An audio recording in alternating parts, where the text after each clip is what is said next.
Today, I want to talk about lining leather projects. Adding a lining to a leather project is an easy way to give your project a luxurious look and also gives you an opportunity to make your project interesting and unique. There are a few different options when it comes to lining a project, and they will depend on the type of the project and how it is used. I will be covering the most common types of lining materials and how they compare with each other. Now, let's get started. Depending on how big your project is and what it is used for, will decide how you select your lining. A project where you are seeing the inside of it regularly is a type of project where having a lining is essential.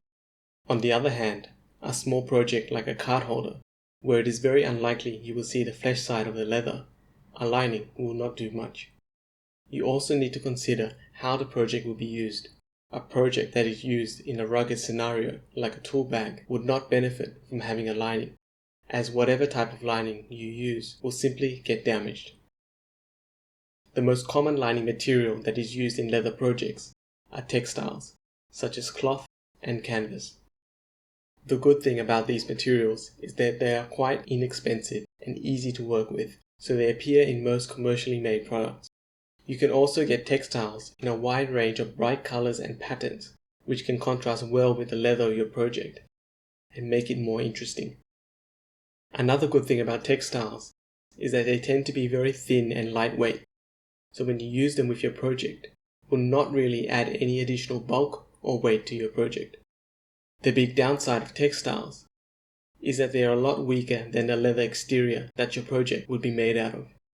Depending on how the project is used, you may find that the textile lining will actually wear and degrade before the rest of your project. In this case, you may end up with a project that still has its exterior leather in good condition, but with a damaged lining which can be difficult to repair or even render the entire project unrecoverable. This leads on to the next lining material, which is leather. If you are using good leather on a project like vegetable tan, which is gonna patina and improve with age, you want the lining to also have the same durable properties. Using a leather lining, whether it be the same leather as the exterior or a different type of leather, allows it to be as durable as the exterior. However, this does come with some drawbacks. Using leather is definitely going to be more expensive than your textile lining. It is also going to be thicker and heavier, which means that you are probably going to need to consider the thickness of the exterior leather and the lining leather, so that the final product will not be overly bulky and heavy. This means that you will need to spend more time getting your exterior leather and your lining leather split or skived thinner. As for what type of leathers to be using for lining, then any leather could realistically be used. However, using veg tan on the inside is probably going to be overly expensive.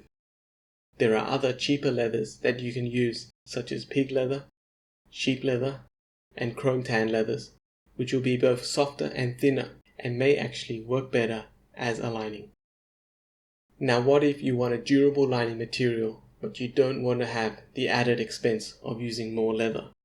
Keeping the project unlined might be the answer here.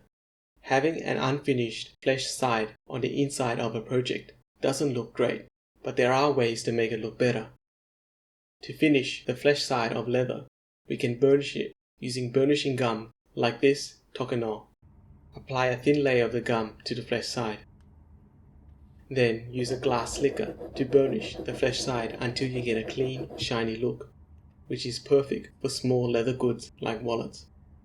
This gives you a nice and finished look to the inside, and since it's the same good leather that you used on the exterior, then it will not compromise the durability of the project. This, however, only applies to vegetable tan leather, as chrome tan leathers do not burnish very well. Another way to improve the look of the flesh side of leather is to dye or re-dye it in a different contrasting color to the exterior. However, if you do this, you need to be careful whatever dye you apply does not soak through the leather to the exterior. Before trying this, you should always test the dyeing process on some scrap leather to make sure it works well. I hope this video has given you some ideas on what materials to use to line and finish the inside of your next project. For me, I prefer to be lining my projects with leather, as I spend a lot of time and attention crafting my projects, so I want them to last as long as they can. Thank you for watching this video. If you enjoyed it, please like and comment, and I'll see you next time.